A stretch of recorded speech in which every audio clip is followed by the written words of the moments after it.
Welcome to e-commerce psychology. We take a stack of information, dive deep, and pull out the insights just for you. Glad to be here. So today we are plunging into something really fascinating, I think.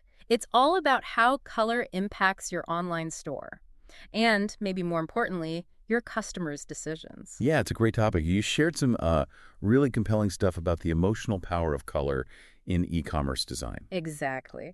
And our mission today is really to unpack why those colors on your website, why there's so much more than just decoration. Hmm. We'll look at how they act as like silent communication, how they spark emotions, and ultimately how they drive action, Right. Getting ready to see your digital storefront in a whole new light, maybe? hopefully. And just before we jump in, this deep dive is powered by Growth Suite. Growth Suite helps you run smart discount campaigns on your store. You can test it free on your Shopify store. Just find it on the Shopify App Store now and give it a try. Okay, so color psychology in e-commerce. Yeah, let's start right there. Yeah, the basics. What exactly is color psychology when we're talking about online shopping? Well, fundamentally, it's the study of how different colors affect our emotions Hmm. and, crucially, our behavior, specifically within that online retail space. Okay. And it's definitely not just about aesthetics, making things look nice. It's actually a pretty powerful tool that taps into how our brains process visual information. Right, and the sources you showed, they had some really significant statistics in there. Yeah. Why is color so critical in just those first few seconds when someone lands on your page? Absolutely critical. Neuroscience tells us something pretty amazing. The brain processes visual data like images and color, something like 60,000 times faster than text. Wow, 60,000 times. Yeah, Hmm. staggering. So that means color creates these instant first impressions way before we even read anything. Okay. And one study mentioned that a massive 84.7% of buyers Mm. base their purchase decisions primarily on color. 84.7%. That's huge. That's almost everyone. It really is. It highlights what a huge competitive edge it can be for e-commerce businesses that actually understand and, use color effectively. So we're really moving beyond just looking good. It's economics, isn't it? How does color directly impact the bottom line? Precisely. It's absolutely about the bottom line. A well-chosen color palette can significantly, and I mean significantly, enhance conversion rates. How so? Well, think about it the other way. A jarring color scheme or one that just feels off can subconsciously make a potential customer feel uneasy, and they might just leave, click away. Without even knowing why, maybe. Exactly. So brands that strategically use color to signal things like, say, trust or urgency or even exclusivity, they gain a real advantage. Color can be that subtle nudge, that little push that guides a shopper to click buy now. Interesting. And our sources also touched on the psychological foundations. Is it all just learned associations like red means stop? Or are there deeper, maybe more innate emotional triggers involved? It seems to be a combination of both, really. Our brains definitely interpret color through cognitive processing, like those learned associations, red for danger, Yeah. is a classic one in many cultures. Right. But there also seem to be more fundamental emotional triggers. However, and this is really crucial, these interpretations can vary quite a bit Based on what? based on cultural background, individual life experiences, even generational influences. What feels right to one group might feel different to another.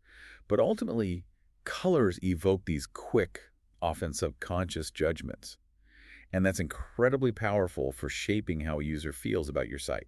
Okay, let's get into some specific colors then. Blue seems to come up again and again as a key player. What's its emotional impact in the e-commerce world? Blue is, yeah, it's consistently linked to feelings of trust and credibility. It's sort of the go-to for stability. Like banks and social networks. Exactly. They use it to signal stability, reliability. So in an e-commerce setting, think about a checkout button. Making it blue can subtly reassure customers right when they're about to share sensitive payment info. Makes sense. And you see lots of major players using these kind of subdued blues in backgrounds or headers. It fosters that sense of professionalism. Combine that with security badges, and it can really help convert those hesitant visitors. Okay, trust with blue. What about the other end? Creating a sense of urgency. Getting people to act now. Which colors should we be thinking about there? Right, for action and urgency, red and orange are really your power players. Yep. They tend to literally quicken the heart rate, prompt immediate action. Like a sale sign. Precisely. Yeah. You'll often see these bold reds used for sale banners or limited offer notifications. It creates that sort of buy now impulse. Orange can be a slightly friendlier, maybe less alarming alternative for just energizing shoppers to click? But you wouldn't want the whole site red, right? Oh, definitely not. Hmm. The key is using them strategically. Overdoing red or orange can actually cause stress or feel aggressive. Mm. So small doses, usually on critical calls to action, are usually the most effective approach. Make them stand out. Got it. Okay, what if the goal is more about creating a positive, optimistic vibe, making people feel happy and warm? For that, yellow and green are excellent choices. Yellow really conveys cheerfulness, playfulness. It's great for maybe kids' products or brands that have a really fun personality. And green. Green often symbolizes nature, health, balance. So it's a deal for, say, eco-friendly brands or wellness products. These kinds of feel-good colors can really enhance a brand's overall vibe, especially when you contrast them effectively with other colors in the palette. Makes sense. And then what about luxury? If a brand wants to project that high-end, premium quality feel. Ah, for sophistication, black is such a classic choice. You often see it used in high-end, minimalist designs that feel sleek, exclusive. Right. Purple can also work well. It can hint at royalty, creativity, maybe a bit of mystery. And then, of course, accents of gold or silver can really elevate that premium feel further. So it's about the combination. Definitely. Pairing these colors with really high-quality product images and a clean, minimalist layout is key. You let that luxurious association shine. But, crucially, you still need to make sure text is easily readable. Function still matters, even in luxury. Okay, so we understand the emotional weight of these colors, but knowing that is one thing. How do you actually integrate them strategically into an e-commerce interface? How does it work in practice? Well, it really has to start with your core brand identity. Yeah. Your main dominant color should reflect your brand's personality, right? Yeah. And it needs to resonate with your target audience. For example. Like we said, if trust is absolutely central to your brand, maybe for finance or insurance, blue might be a good foundation. But if you're targeting a youthful, energetic audience, perhaps more vibrant reds or oranges could work better. And consistency is important. Oh, absolutely key. Use the same core palette across your entire website, your social media channels, even your packaging if you can. That consistency builds really strong brand recognition over time. You mentioned navigation earlier. Our sources also brought up user experience. How can color specifically help people find their way around a site? Yeah, it can be really helpful.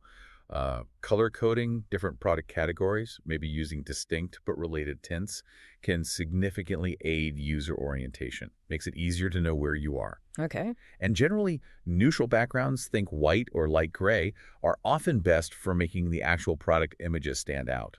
Let the products be the stars. And readability. Crucial. Yeah. Clear contrast between your text color and your background color is absolutely essential. You want a frictionless experience. Anything that makes it hard to read creates friction, keeps shoppers maybe less calm, and makes them less likely to buy. Let's talk about those call to action buttons again. They're so vital for conversions. What are some of the best practices for choosing colors there? Yes, studies consistently show that the CTA button color is really vital. A bright orange button, for example, can really pop against a mostly neutral background. It just draws the eye and encourages clicks. Is orange always the best? Not necessarily. That's where A/B testing comes in. It's absolutely crucial here. There really is no one-size-fits-all answer. You have to test what resonates best with your specific audience on your specific site design. Right. And you could also think about using color in a kind of funnel progression. Maybe each step towards checkout gets highlighted with a slightly different accent color, guiding the user along. Interesting idea. And finally, on implementation, how should sites think about color when they're actually presenting the products themselves? Well, the background choice matters a lot, as we touched on. Right. White offers clarity, lets the product speak for itself. But sometimes subtle pastel shades or even textured backgrounds can inject a bit more brand personality or set a mood. What about products with lots of color options, like clothes? Yeah, for variations, using clear, color-coded labels or clickable swatches is essential. It helps shoppers visually differentiate the options quickly. And if you are selling vibrant clothing or items, picking a background that contrasts but still complements those colors can really make each item's specific hue pop. It makes the store more visually appealing and, frankly, easier to browse. Okay, it seems pretty logical that different people might react to colors differently. What did our sources say about demographic factors, like gender and age? Yeah, the research suggests there are some general trends, though we have to be careful not to overgeneralize. Sure. For instance, men often seem to favor cooler colors, maybe darker or more muted tones, while women might be, on average, more receptive to brighter, clearer colors. Blue tends to be a pretty universally safe bet, often liked across genders. Are there specific preferences, though? Well, some studies hint that women might lean a bit more towards purples, while men might show a preference for greens or blacks. But again, these are just tendencies. If your products primarily target one gender, it's definitely something worth considering when choosing your palette, but always test it with your actual audience. And what about different age groups, generations? Does that play a role? Oh, absolutely. Think about Gen Z. They might be drawn to bold, really vibrant palettes, maybe things that align with current digital trends or youth culture, Right. whereas older demographics might appreciate calmer, more classic schemes. Younger shoppers often respond well to things like pastels or even neon accents that signal trendiness. Older audiences might prefer more structured, straightforward designs with simpler color use. You really have to keep your primary demographics comfort level with color intensity and complexity in mind. Makes sense. And beyond just age and gender, what about lifestyle? Or psychographics, people's attitudes and values? Yeah, those lifestyle segments can be really significant. Outdoor enthusiasts, for example, might really appreciate earth tones, browns, greens, blues. Reflects their interests. Okay. Tech enthusiasts, on the other hand, might find futuristic neons or maybe those minimalist black and white designs more appealing. Even income level can subtly shape taste. Premium consumers might look for polished, elegant combinations, perhaps, while budget-conscious shoppers might respond better to straightforward, energetic colors that signal affordability or value. So it gets quite nuanced. It really does. Mhm. Understanding your audience segments deeply is key. Now, for businesses operating globally, color seems like it could get even more complex, right? Because Well, meanings change across cultures. absolutely, hugely complex. Color interpretations vary significantly around the world. Red is a great example. In many Western cultures, it can signify danger, passion, excitement. But in many Eastern contexts, it's strongly linked to luck, prosperity, good fortune. Big difference. Massive difference. And white, often purity or weddings here, can represent mourning in other regions. So if your e-commerce platform is global, it's absolutely crucial to be aware of this. You might need to adapt color choices, or at the very least, avoid colors with strong negative connotations in specific regions. So you might need different versions of the site. Potentially, yes.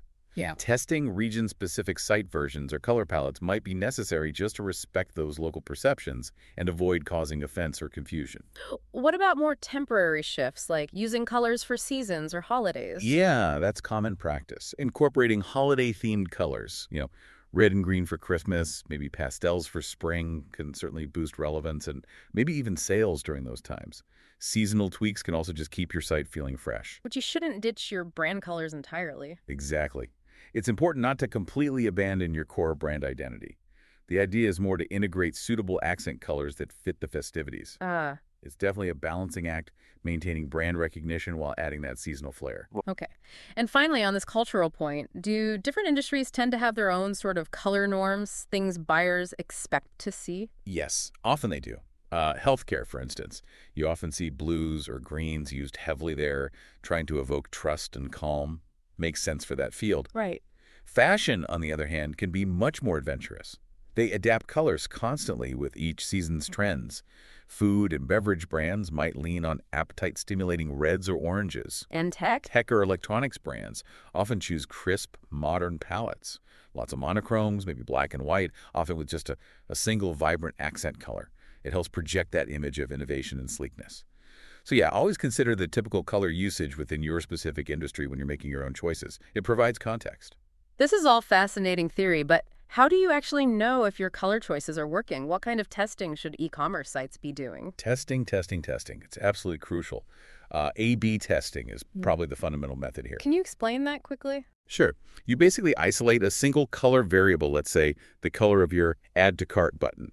Then you create two versions of the page, one with color A, one with color B, and show them to different segments of your audience. And see which performs better. Exactly. Yeah. You track key metrics like click-through rates, add to carts, maybe even final sales. And it's important to track this over time. Make sure you have a statistically significant sample size before you declare a winner. Don't jump to conclusions too early. Okay, A/B testing is key. Beyond that, what other tools or methods can give insights into how colors are performing?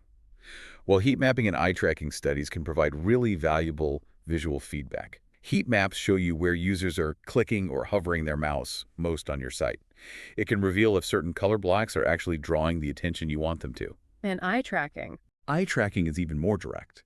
It literally tracks where users' eyes are looking on the page, so you can confirm if they're actually seeing your key colored elements, like those special offer banners or important buttons. This kind of real-time feedback helps you refine placement and intensity for maximum impact. And what about just asking people, getting direct feedback? Oh, definitely don't underestimate that. Ah, Qualitative insights are essential too. Things like user testing sessions, surveys, or even just asking loyal customers for feedback. what kind of questions? Ask them how a color scheme makes them feel. Does it inspire trust? Does it seem too loud or maybe too boring? Does it make things easy to find? Combine these subjective impressions with your hard data from A/B tests and analytics. That gives you a much more rounded understanding. If users consistently mention confusion or annoyance with a new palette, even if the raw numbers look okay initially, it's definitely worth revisiting your choices. Okay, shifting gears slightly to the technical side, are there specific things to keep in mind when actually implementing these color choices on the website code? Absolutely. Consistency, again, is key technically too. So using standardized digital color notations like RGB values or HEX codes is crucial. That ensures your chosen colors render as consistently as possible across different web browsers and different devices. Because colors can look different on different screens. Exactly. Colors can appear quite differently on various monitors, laptop screens, phone screens. Due to calibration, screen technology, all sorts of things. So testing your palette widely on different types of devices is really important. Also, be aware of something called the color gamut, basically, the range of colors a screen can display.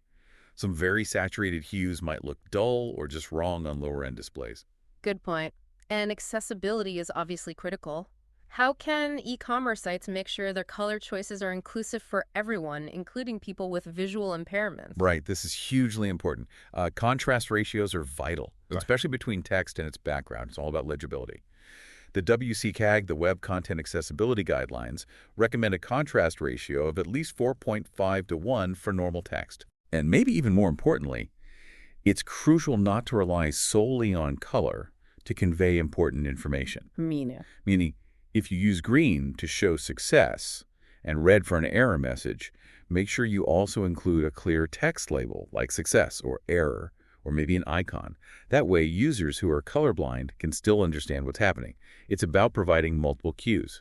It promotes universal design and avoids alienating a really significant portion of your audience. Makes sense. And with so many people shopping on their phones now, are there specific color considerations for mobile or responsive design? Yes, definitely. Because mobile screens are smaller, certain color combinations, maybe really busy or high contrast ones, can feel more overwhelming or visually cluttered than they might on a larger desktop screen. Right. Also, think about the context. People use phones in all sorts of lighting conditions, bright sunlight, dark rooms. This can affect how colors are perceived. So, testing your site's palette on various actual smartphones and tablets, in different light if possible, helps you refine bright or subtle hues. You want to ensure clarity and consistency across all those different viewing scenarios.